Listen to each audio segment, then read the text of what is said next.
feature presentation.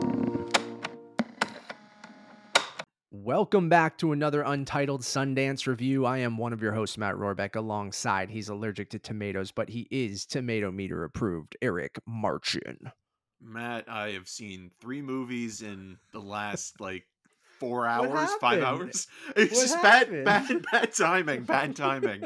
Eric made a little tech mistake, as Eric does, and he started 2 movies this morning and then calls me, not messages me, which is an emergency situation. Going, Matt, I started 2 movies. Does that mean they're going to expire in 5 hours? I was like, it absolutely does mean that. And you're like, well, I'll see you in 6 hours. I'm going to go watch a couple movies. And, that's how a festival goes sometimes. You know, you're loopy. You've been watching movies nonstop. On top of that, you have to do your other day job of reviewing stuff that's coming out right now, and family stuff and cooking dinner and all this stuff while you're trying to watch 3-4 movies a day at home. So I definitely understand it. Thank you, Eric, for toughing it out. Not toughing. I'm a hero.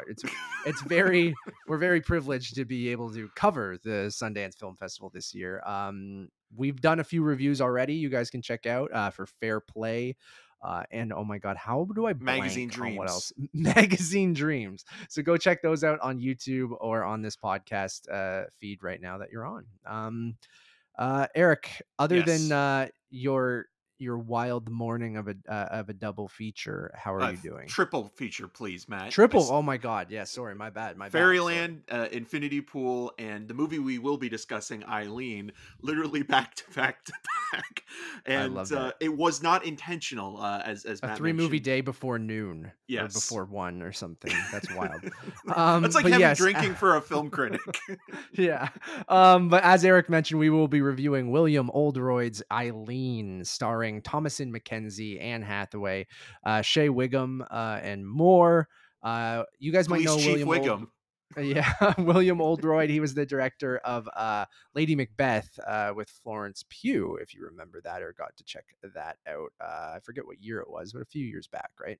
Yeah, played at the platform section in TIFF, and kind of was an introduction for a lot of people, because Florence Pugh at that point had been in a couple of smaller movies, like Falling, but which it was kind of of smaller British breakout movie. role, right? Yeah, played in the platform section at TIFF, and then actually also carried over to Sundance the following year.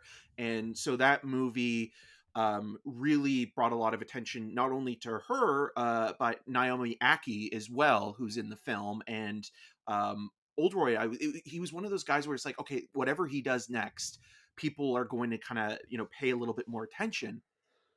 And it just seemed like nothing was ever happening. There was a couple projects that he was putting together. I remember interviewing him for Lady Macbeth, and he was telling me about one of the projects that he was working on, and it was a passion project of his, and it kind of, I guess, fell through or was, put to the wayside. So it's good to see him back and doing another period piece, but one that takes place in the 60s in Boston and not in London during kind of or on the moors, pardon me, in I believe it's the 17th century. So yeah, I'll give you guys a quick synopsis of what Eileen is, and then we'll get right into it. Since you guys, a lot of the movies at Sundance, it's just kind of going in not knowing anything about them other than, like we mentioned, maybe a director we're interested in or some stars like Thomasin, McKenzie, and Anne Hathaway. So Eileen is working at a prison in 1960s New England when a captivating and glamorous counselor arrives and helps her access new facets of her personality. Yeah, we're losing it, of her personality, but maybe drawing her into something more dangerous. Eric, I'll kick it back over to you. Yes. What did you think of Eileen? Matt, Anne Hathaway is nothing short of awe-inspiring in Eileen, and it's a tonal tightrope filled with plenty of pulp.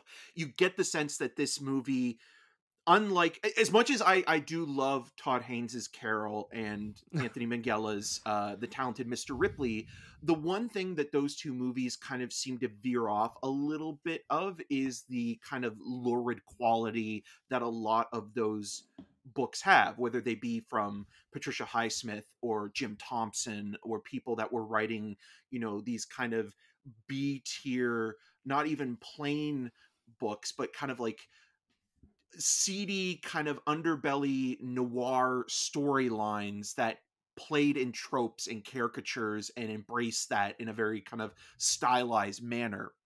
Here, this movie maybe isn't as well kind of conceived overall in comparison to those other two movies I mentioned. But what it has that those films don't is a depravity. It has moments that are kind of gross and disgusting, but in a way that works within the milieu of film noir that shows kind of the darker side of humanity and also the kind of perversion of characters under duress. And that, I think, in itself makes this more of an erotic thriller than, say, something like Yeah. Fair Play, which we reviewed. And not that it's a complete erotic thriller, but there are moments that are very much in line with even like the neo-noirs of the 90s. You know, this plays very much in that milieu.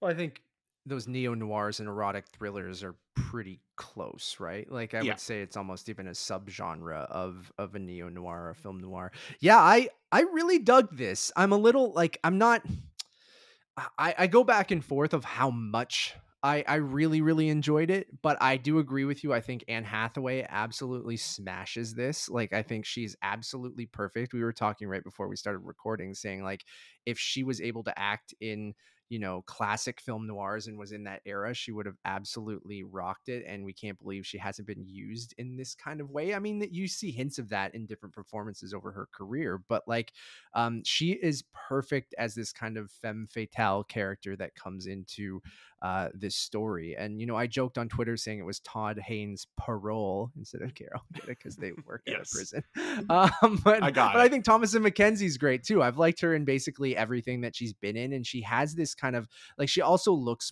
much younger than she is. I mean, she's only 22, but like, even that sets the tone for this kind of weird vibe throughout this entire movie that kind of feels like a bunch of different genres. Like I think with that overhead of being a film noir, but at times it's darkly funny. At other times it's weird and disturbing. It has a absolutely wild third act twist that you know, I definitely didn't see coming and goes to some very, very dark places. I just love the style of the movie. Like I love the look of it, the aspect ratio, the grainy film nature, the kind of like creamy, like David Fincher style kind of like a color palette that the movie has. It's Like that very kind of soft and soft and sensual, like, and yeah, it kind of, again, like Ari Wagner is a cinematographer yeah, here who, you know, just kills recently it. shot you know, The Power of the Dog. Power So of the Dog. Yeah. you have someone who is coming in and kind of establishing a tone within the visual aesthetic, but also within the compositions and the framing. I mean, this whole story kind of plays within both the reality in which we see the perspective of Eileen, played by Thomasin McKenzie, but also within her own mind. And it's the only place that she has to escape the world she is living in. So she's Mm-hmm. playing this prison secretary, you know, that's going back and forth between work at this juvenile detention center for boys, and then going home to an abusive alcoholic father, who both of them have just recently lost their mother and their wife. And so they're kind of at this kind of crossroads, and there's hostility between the two of them. And Shea Wiggum's character is very verbally abusive and puts Eileen down to the point where, like, you know, there's a mention of Eileen's sister, and even though that character never materializes in a physical form, you get this sort of, again, punching down at somebody. But there's also something very much darker just underneath the surface that it's alluring to in terms of the dynamic between some of these characters. And so when Anne Hathaway's, you know, doctor comes in and kind of replaces the retiring physician. Even her name, Rebecca St. John, a film Yeah. noir ass name. Yeah.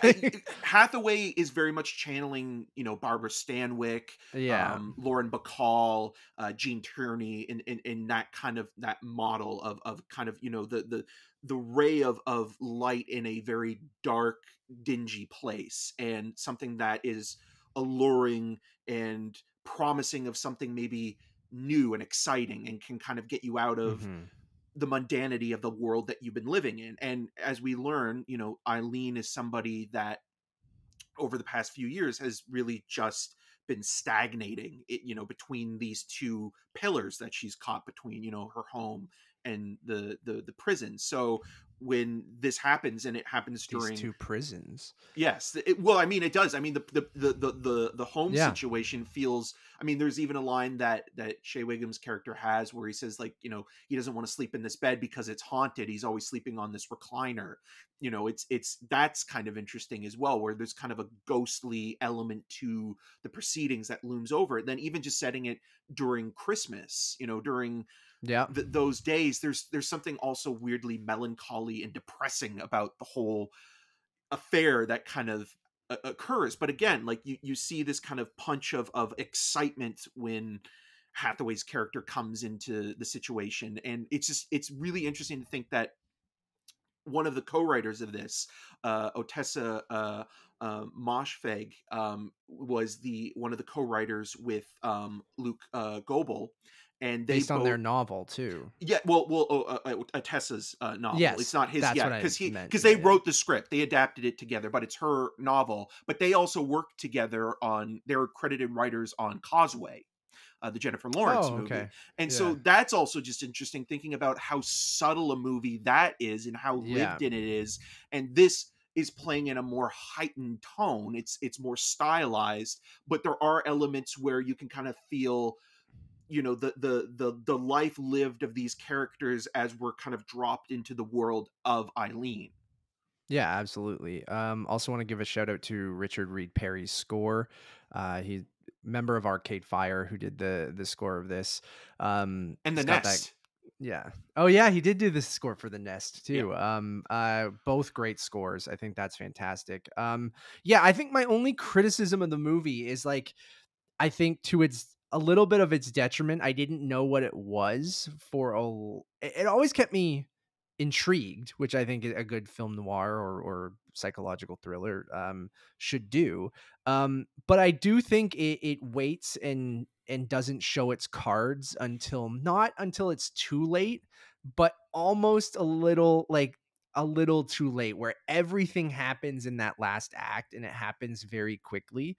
Where I like that lived in nature. I like just knowing Eileen's kind of mundane life and that she's fantasizing about people at the prison and this woman, this new alluring doctor that comes in and hating her father and her home life and stuff like that. Like I like all that, and I think it ends up making that last act even more shocking because it kind of lures you in the sense of going like, what is this movie? There's this kind of eeriness, there's bursts of shocking moments and things like that. So it does go, oh, there's something darker is happening here. But I feel like that last kind of act and that final twist of what the movie actually is might take a little too long to get there.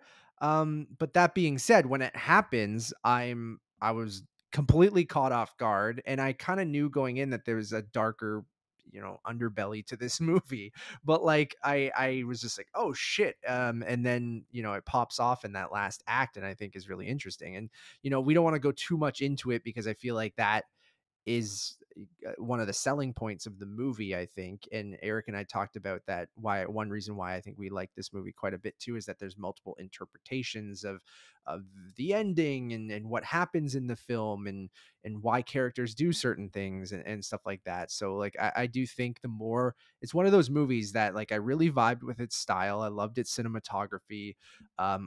We talked about the title treatment and the Oh yeah. credits and stuff like that. Like all that shit like is exactly my jam. Like you can tell in the opening minutes of a movie if I'm gonna vibe going, okay, is there a reason they're shooting it in this aspect ratio? Okay, are they shooting it on film or at least making it look like film if Ari Wegner shot it digitally? But like I'm not sure. I haven't done that much research, but it has like such a good look. And then when that title comes up, I'm like, okay, I'm in. I don't care if this takes an hour to get to what it's actually going to be, but like I almost wish that 96 minutes, like I I think it's perfect. Like it's I think a very tight thriller in that time, but I do think, like, it takes an hour to get to that final point. So I think that's like one of my only criticisms of the movie, is that it might take a little too long, and people might, not you start to go, what is this movie? Like, a little bit through it. And then, but the vibe of it and the score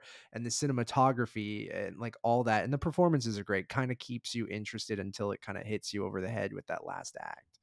Yeah, and I kind of understand what you're saying with like you're trying to figure it out, but also I appreciate that quite a bit because again, the tone of this movie isn't just one thing, and I feel like Yeah. internationally we're more accepting of like talking about like Bong Joon Ho's Parasite, which won the Oscar, where that movie can shift gears in one scene and go from suspenseful to comedic to dramatic in one whole section of the movie, and then kind of create a kind of tonal whiplash. When it comes to movies that are doing that in North America, I think there's a kind of discrepancy when people are watching North American films because they expect, okay, well, this is the genre I'm being marketed, or Yeah. this is how it's being marketed to me.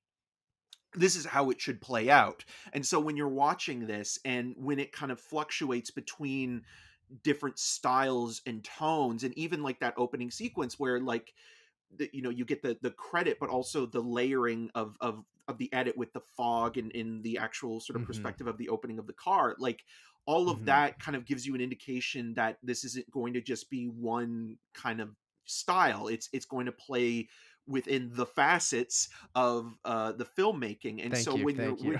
when you're watching this, you're kind of Faucets. Sorry, yeah, Eric. It's faucets. faucets.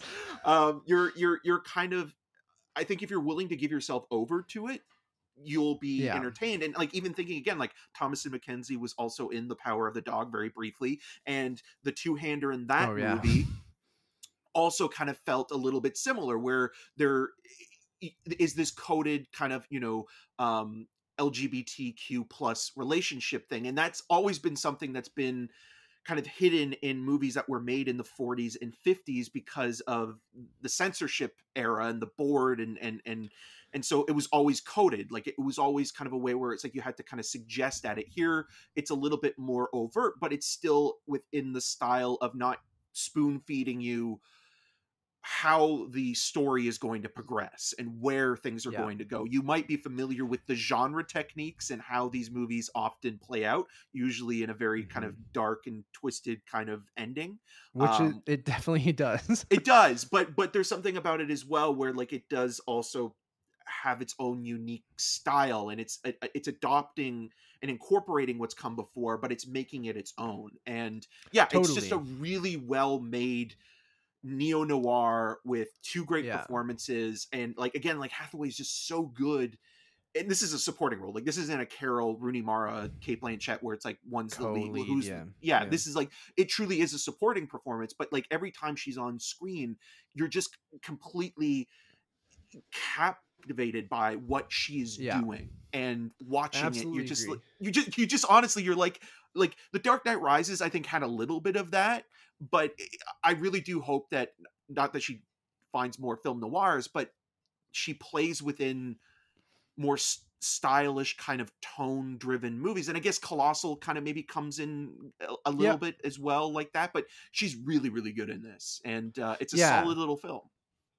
I agree. And quickly before we wrap up, I also think this script is really tight. Like, even though I would kind of complain that it took too long, but like, um, I feel like it gives you those hints, or not even hints, because you couldn't probably predict it.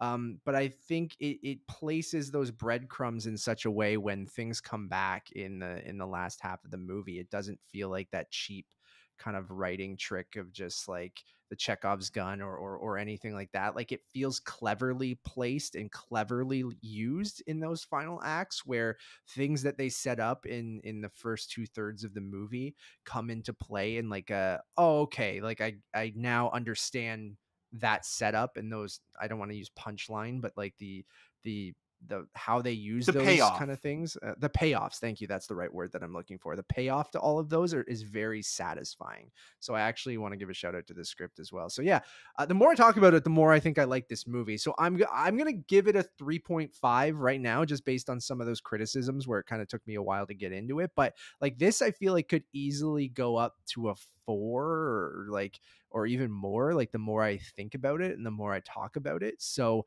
I'm gonna stick with a 3.5 out of 5 for now. But like that could easily go to a 4 the more that I think about it. I'm in the same boat where it's like I think like it's a really good movie, and like even just talking about it, it could be a 4 or 4.5. And I'm sure Yeah, the more time I'll have to kind of think about it, maybe a rewatch too. Like I would yeah, rewatch this. and knowing where it goes, because again, it doesn't Yeah. overstay its welcome, and I think that's a really hmm important thing where the 96 writing minutes, baby. where the writing is succinct in telling you the story from beginning to end, but also giving you a full picture of the character that is at the center of this story and the world that she inhabits. And like, we didn't even really kind of get into it, but I mean, the caricature of those Boston accents, they're there, and it Oh is yeah. kind of funny at times, especially when you have an actor who is from New Zealand, putting on that kind of Yeah. thick accent. But again, like it's not distracting because it actually works within the context of this type of story and within this type of genre. So yeah, it's a 3.5 out of 5. But again, it could go up on a rewatch, or by the end of this year, like I could definitely be championing, Anne Hathaway's performance, which I do think is just so good. And it's just one of those, like, this is the movie you need. You need this kind of movie at Sundance to remind you that, like, there is some really good stuff, and there's some really good genre stuff specifically. I absolutely agree. Did it get picked up yet or no? No, it doesn't have distribution. It will. I mean, it'll get picked up by some company, but like it's one of those films where it's like, again, you could really position this as an awards film in a lot of ways, just on the craft alone. I mean, there's a lot of really, I like, the agree. production design, the cinematography, the editing, the script. There's so much. The collaboration process between everybody on this kind of feels like everybody was on the same page, and everybody knew the tone that they were going with, and trying to hmm make this movie. And sometimes that doesn't happen, and sometimes you can have moments where it's like, oh, that doesn't feel like it fits within this type of story, or this performance kind of feels either too grounded or too heightened, and everybody kind of modulates and adjusts perfectly within that kind of style. And again, it is a really gross movie at times. Like there are Oh yeah. certain things where it's like, oh man, this is more unsettling than anything I saw in Infinity Pool. you Yeah, I know agree. like I there's agree. and it's mostly all suggested, or it's just like simple pieces of little direction. It's something So we've talked about. Sometimes a character telling you something that happened off screen or at another point, or just alluding to something else, is sometimes more disturbing or scarier than actually just showing you a gratuitous version of it. So I definitely appreciate the film doing that. So yeah, I hope it does get distribution. It's probably a hard sell for a theatrical release, probably. well, Like maybe so like I an could art see. house release, Yeah, an right? art house would. Yeah, like I Yeah, could. Yeah, definitely. But a Neon A24, even someone smaller.